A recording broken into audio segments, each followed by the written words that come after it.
Hi guys, this is Alish from GainMediaLab.com. Welcome to my exciting world of live audio mixing.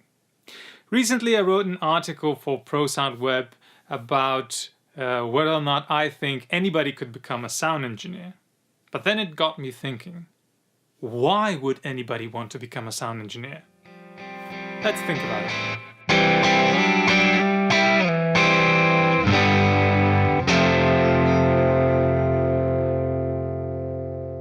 Seriously, being a sound engineer is tedious and demanding work.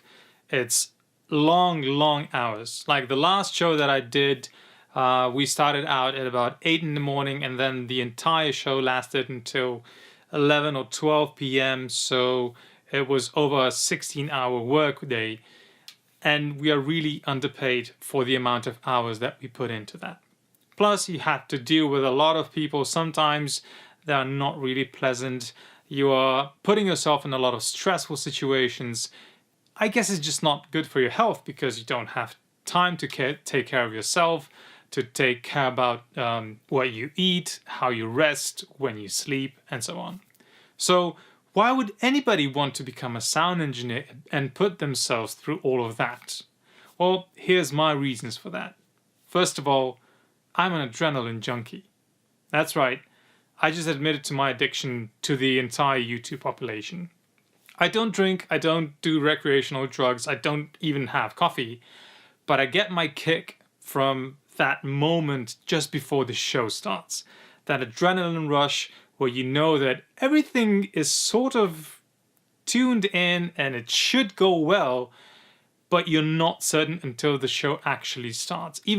Even though you've done it like 100 or 150 times with the same band, with the same setup, it's the same adrenaline rush every time.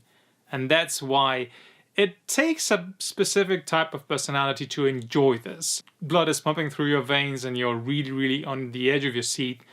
But then once you get through that and you run through the entire show, the amount of satisfaction that you get from a successful show is enormous. So getting that kick is one of the most important things that still keeps me going and still keeps me fresh and hungry for new information day after day. The second thing that I want to mention is the great community that we sort of dive into when we go into sound engineering, but then also interact with other people in the same entertainment tech field, like light designers and stage crew members, everybody who's involved in these shows. It's a special camaraderie when you have to work with these people day in and day out, and you're sharing the same questions and the same desires and the same inner drive to make the best show possible for the people that are attending the show. So this sort of give and take in terms of having each other's back and taking care of each other is what makes this community such a special environment to work in. The next point you can sort of figure out on your own. I'm a bit of a geek. And that comes in handy because I'm really hungry for information about the new technologies and how to marry them with the traditional approaches of acoustics and physics and sound traveling and so on.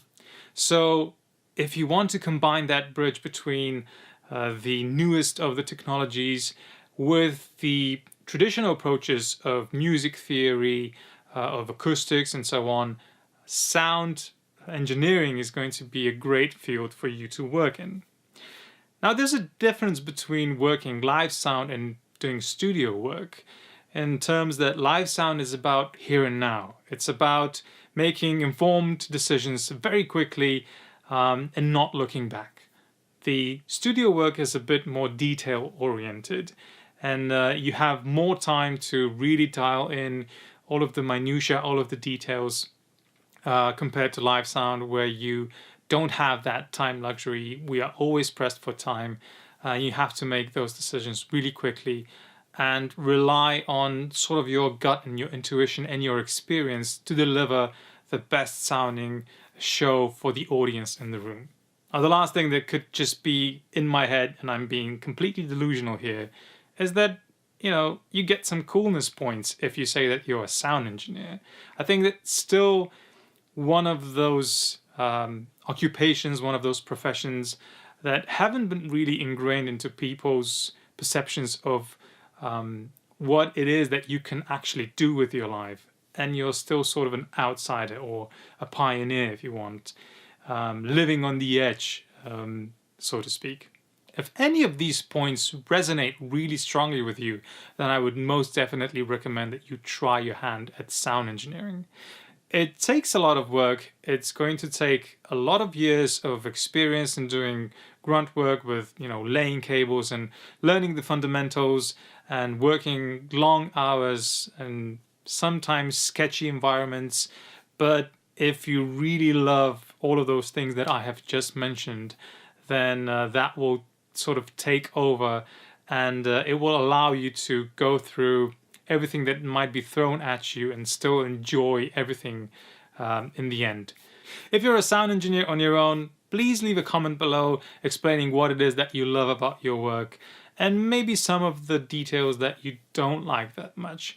This sharing in our community is always a good venting place where you can sort of do your rant about the last show that was just horrible, and that will sort of clear your pipes and get you battle ready for the next round. As always, subscribe, like, check out my website gainmedialab.com where I have more exciting content, and see you in the next episode. Bye.